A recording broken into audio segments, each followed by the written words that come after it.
안녕하세요. 평안하신가요? 이제는 겨울이라고 불러도 될 정도로 날씨가 제법 춥습니다. 바라기는 옷 따뜻하게 입으시고 감기도 조심하는 우리 성도님 되시기를 소망합니다. 이제는 일반 서신이라고도 불리는 공동서신 보려고 합니다. 어느덧 신약에서도 복음서와 사도행전, 또 바울 서신까지 다 살펴보았고 이제는 공동서신 말씀을 보면서 이 신약의 마무리를 지으려고 합니다. 조금 더 읽긴 해야겠지만 성경 일독하시느라 대단히 수고 많으셨습니다. 올해 성경 일독하면서 받은 은혜들, 교훈들 마음 가운데 잘 새기시고 앞으로도 성경과 항상 가까이 하는 그런 성도님 모두가 되시기를 두 손 모아 기도드리겠습니다. 말씀 살펴보겠습니다. 공동서신은 바울 서신 외에 야고보서, 베드로 전후서, 요한 1, 2, 3서, 유다서를 말합니다. 공동서신은 특정한 교회나 개인이 아닌 교회 공동체 전체에게 보내는 서신이라는 뜻입니다. 학자에 따라서는 히브리서를 공동서신에 넣기도 하지만 이번 영상에서는 히브리서를 뺀 나머지 성경들에 관해 알아보려고 합니다. 공동서신은 바울 서신과 달리 교리적 가르침이나 복음에 관한 설명보다는 대중적인 윤리와 기독교 교훈에 관하여 지침해주고 있습니다. 실제적인 삶의 측면만을 강조하다 보니 일각에서는 행동주의적 성경이라는 비판을 받기도 했습니다. 하지만 공동서신의 배경이 로마의 핍박과 이단의 유혹 가운데 있었다는 것을 돌이켜보시면 이 공동서신의 저자들은 실제적인 권면으로 성도들의 믿음을 지키고자 했었다는 사실을 우리가 생각해 볼 수도 있겠습니다. 이처럼 공동서신은 실제의 삶으로 지켜내는 신앙, 믿음에 관심을 두고 있는 편지들입니다. 야고보서를 먼저 살펴보려고 합니다. 야고보서는 예수님의 동생이자 예루살렘 교회의 수장이었던 야고보가 쓴 편지입니다. 야고보는 예루살렘의 바리새인들에게 존경받을 만큼 선한 삶과 모범적인 모습으로 살았던 사람입니다. 야고보는 주후 46년에서 48년 사이에 예루살렘에서 이 편지를 기록했을 것으로 추정됩니다. 야고보서는 4개의 부분으로 나누어 살펴볼 수 있습니다. 첫 번째로는 1장 1절 야고보의 문안입니다.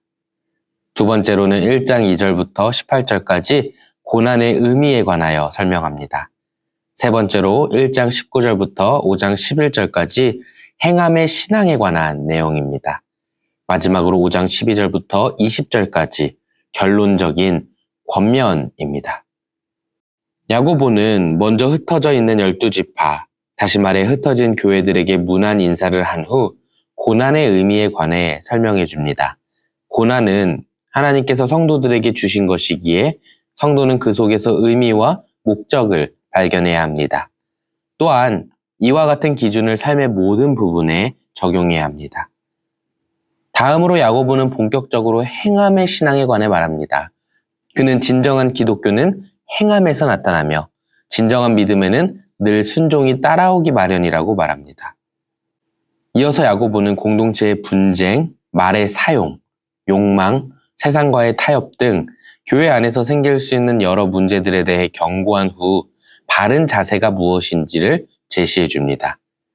마지막으로 마지막 날에 주님께서 악한 부자를 심판하시고 의인에게 상 주실 것을 기대하라고 권면합니다.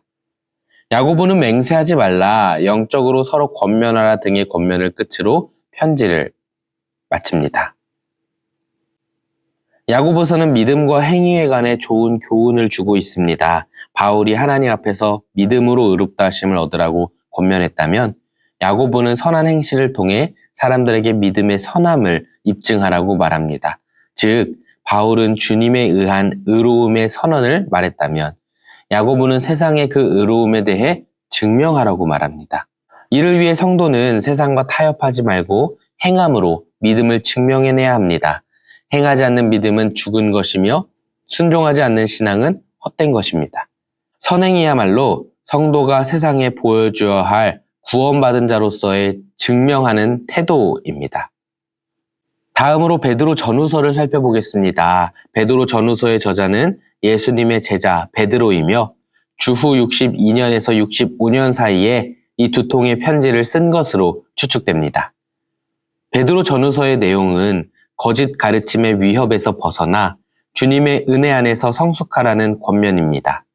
베드로가 이 두 통의 편지, 다시 말해 베드로 전후서를 쓴 후에 네로에 박해 때 순교한 것으로 생각한다면 이 편지들은 베드로가 교회들에게 마지막으로 하고 싶었던 권면들이 아니었을까 생각하게 됩니다. 바울이 교리를 전개한 후에 적용을 했다면 베드로는 교리와 적용을 함께 이야기하는 특징이 있습니다. 그렇기 때문에 구조를 나누기보다는 주제별로 나누어 설명을 드리겠습니다. 베드로 전서의 내용부터 살펴보겠습니다. 베드로는 하나님의 백성에게는 특권과 의무가 있다고 말합니다. 그리스도인은 구원이라는 특권을 받은 사람들입니다. 그렇기 때문에 거듭남의 뿌리를 내리고 거룩한 삶에 집중하며 살아가야 합니다. 다음으로 베드로는 이 세상에서 거류민과 나그네로 살아야 함을 말합니다. 그리스도인은 세상과는 다른 방식을 살아야 하는 존재들입니다. 하지만 동시에 세상이 보기에 매력적이어야 합니다. 베드로는 이러한 삶의 예로 인간의 제도에 순종하며 살아가되 하나님의 능력과 선하심을 드러내기 위해서 순종하라고 말합니다.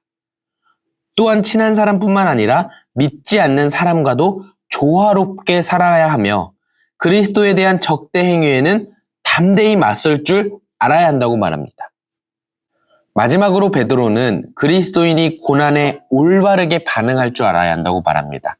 특별히 장로는 그리스도의 마음으로 성도들을 잘 양육하고 젊은 자는 장로에게 순종해야 합니다. 이후 짧은 마지막 인사로 편지를 마무리합니다. 다음으로 베드로 후서를 살펴보겠습니다. 베드로는 편지를 받는 수신자들에게 예수님이 다시 오심을 절대적으로 확신하라고 이야기해 줍니다. 예수님의 다시 오심은 성경이 끊없이 증언하는 확증된 진리입니다. 이어서 그는 성도들에게 거짓 교사들을 주의하라고 말합니다.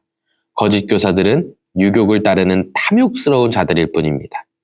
베드로는 구약의 예를 들어 그들은 주님이 오실 때 반드시 심판받을 자들이라고 이야기합니다.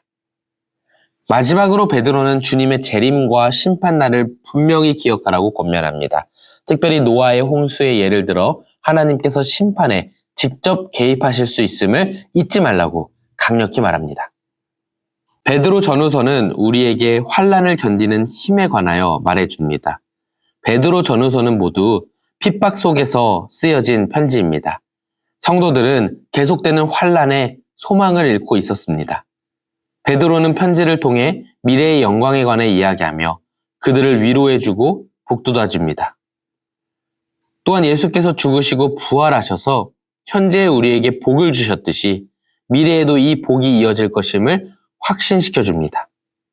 베드로가 말하는 미래의 복은 믿음을 끝까지 지킨 자가 얻게 될 하늘의 유업입니다. 또한 베드로는 성도의 삶에 관하여 권면합니다. 예수님이 행하신 일은 그리스도인이 따라야 할 모범입니다. 예수님이 고난을 받으시고 영광에 들어가신 것처럼 성도들도 마땅히 고난을 받고 영광에 들어가야 합니다. 성도는 이미 받은 가르침을 단지 지식만으로 남기는 것이 아닌 실천함으로 살아가야 한다는 것을 기억해야 합니다.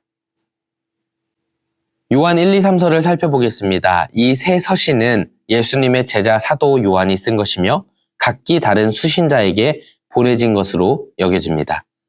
요한은 이 편지를 통해 공동체 내의 문제를 해결하려고 한 것처럼 보입니다. 이 세 편지는 주후 90년대 초에 에베소에서 기록되었을 것입니다.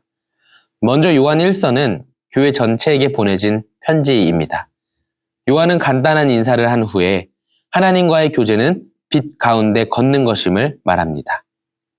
이 빛은 예수님을 가리키며 빛 가운데 걷는 것은 예수님의 계명, 즉 서로 사랑하는 삶을 뜻합니다.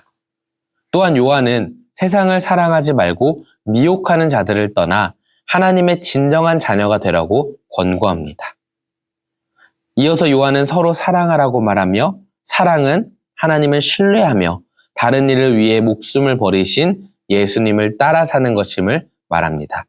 사랑은 모든 두려움을 내쫓으며 최후의 승리를 가져다주고 우리로 하여금 십자가에 달리신 예수님과 하나님의 말씀 안에 굳건히 세워질 수 있도록 해줍니다.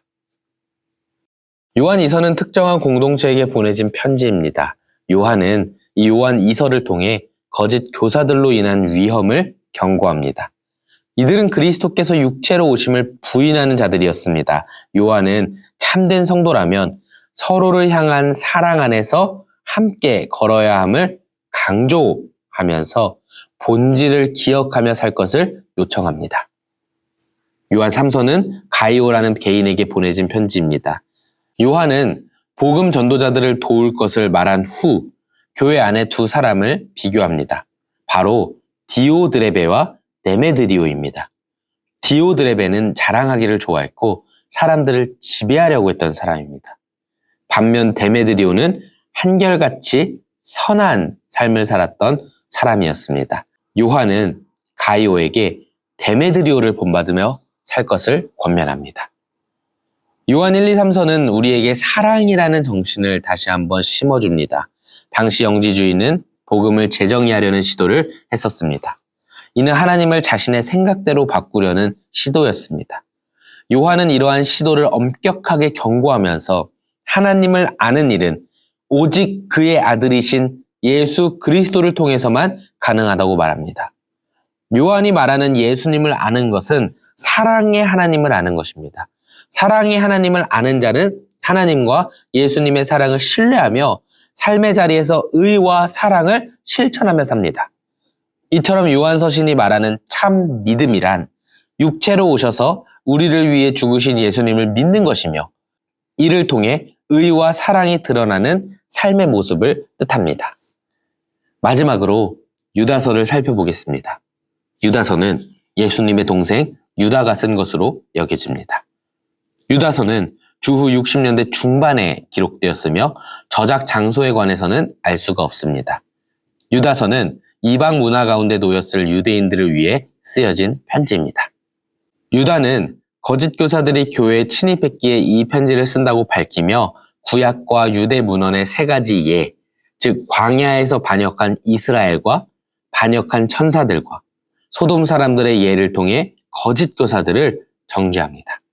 이어서 유다는 거짓 교사들의 출현은 이미 예언된 것이며 성도는 오직 하나님의 사랑 안에서 자신을 지키고 거짓 교사들로 인해 무너진 사람들에게 다가가야 한다고 말합니다. 유다는 거짓 가르침에 관하여 매우 단호하게 말합니다. 그들은 언제나 존재할 것이고 그들의 가르침은 매력적일 것이지만 위험하고 반드시 하나님에 의해 정죄받을 것이라는 겁니다. 성도는 이러한 거짓 가르침에서 벗어나 하나님의 새 성전으로 가장 거룩한 그 믿음 위에, 그 말씀 위에 굳게 서야 합니다. 공동서신은 외부의 핍박으로부터 내부의 미혹으로부터 교회를 지킨 편지입니다. 그리고 각 편지의 저자들은 성도들에게 믿음과 삶을 통해 끝까지 순결할 것을 당부합니다.